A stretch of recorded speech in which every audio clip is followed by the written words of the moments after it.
Perkenalkan, nama aku Nopra Mardelita dengan NIM 2310422008 dari jurusan Biologi, Fakultas Matematika dan Ilmu Pengetahuan Alam.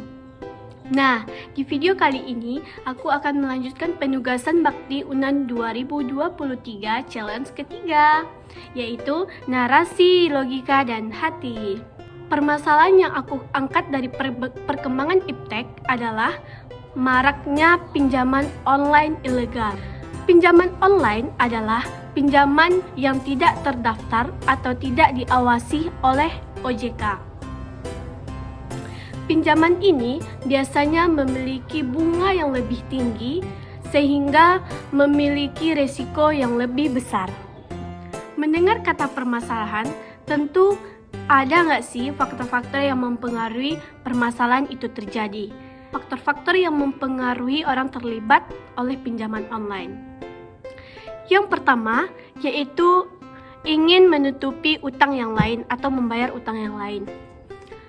Karena mereka terdesak oleh utang yang lama, akhirnya mereka melakukan pinjaman online ilegal karena ingin menutupi utang yang lama ini. Dengan kata lain, gali lubang tutup lubang, iya nggak?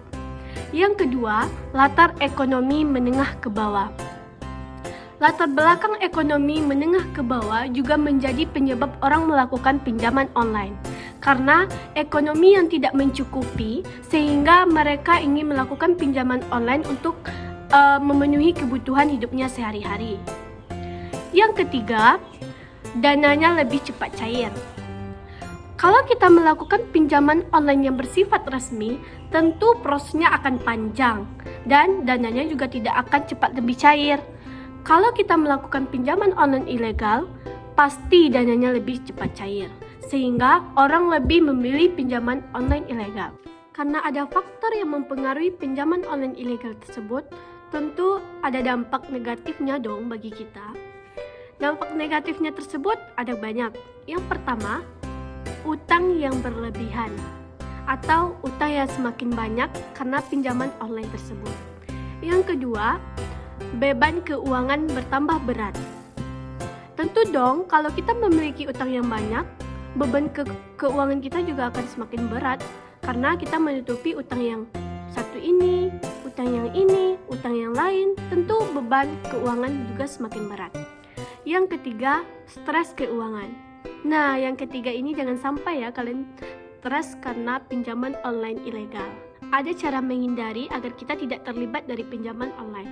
Cara yang pertama yaitu, sebelum melakukan pinjaman online atau pinjol, kalian searching dulu di Google atau di website, apakah pinjaman online ini terdaftar atau tidak, diawasi oleh OJK atau tidak, begitu ya. Yang kedua, lihat transparansi bunganya.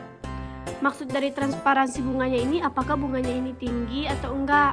Kalian lihat dulu, kalian sanggup enggak? Karena bunganya terlalu tinggi, nanti kalian sanggup-sanggupin kan jadi ribet. Yang ketiga yaitu, jangan terlena dengan ajakan-ajakan yang memaksa. Solusi jika kita sudah terlibat dalam pinjaman online. Yang pertama, hindari melakukan pinjaman online yang lainnya. Jika kalian menerima teror penagihan pinjaman, segera blokir semua kontak yang melakukan penagihan tersebut. Yang terakhir, bila terjadi intimidasi, segera laporkan ke pihak kepolisian terdekat rumah kalian. Terima kasih yang udah nonton video aku. Jangan lupa like, comment, and subscribe channel YouTube aku ya. Bye, see you the next video. Wassalamualaikum warahmatullahi wabarakatuh.